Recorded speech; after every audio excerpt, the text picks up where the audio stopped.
Hello, and welcome back to this masterclass in talking to people about voting. I'm your instructor, Amir, America's sweetheart.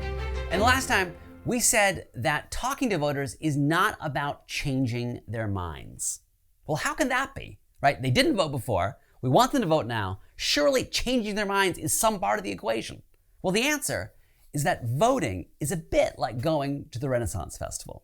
Side note, I am devastated, I know a lot of you are, that the fest is not happening this year. But people, I believe the Renaissance Festival will come back. The Renaissance Festival will have a renaissance, because that's what it does.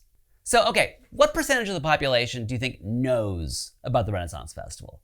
Probably like 100%. Everyone knows about it. And I'll go farther. I'd say that 90% would love it if they went. I mean, that's a fact. It's got everything.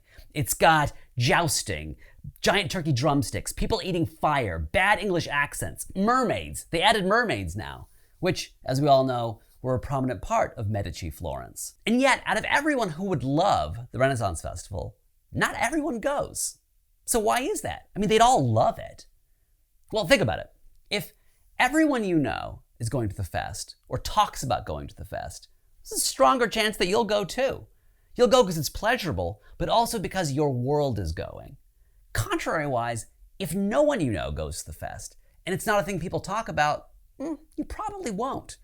Is it worth the risk being a social leper? No. Though, ironically, leper would be an excellent costume at the Renaissance Festival. And that's because going to the Renaissance Festival is a social behavior. Our lives are full of these behaviors.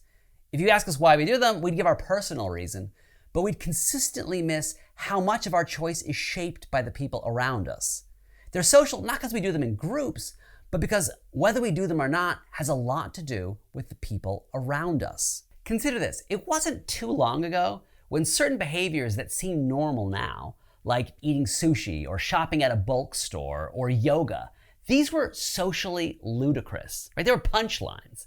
People do them now, but the benefits now are no different than the benefits then. So what changed? What changed to make them go from acceptable to normal to desirable? What changed was the behaviors of the people around us.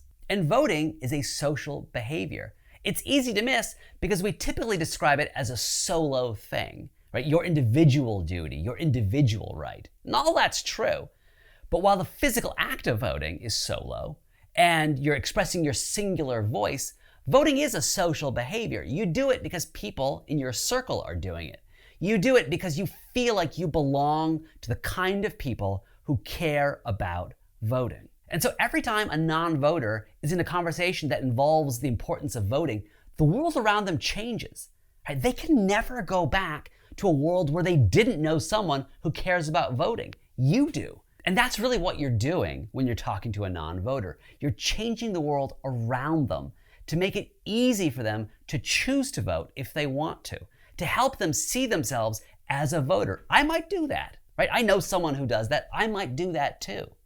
It's very powerful. And just like going to the Renaissance Festival, yoga, shopping at Costco, maybe it takes more than one conversation. Sure, but each conversation changes things. So now you might be wondering, who are these people that aren't voting? How do we track down these apathetic unicorns? And do they even graze among us?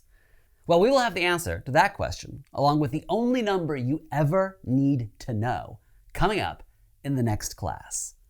Subscribe and huzzah!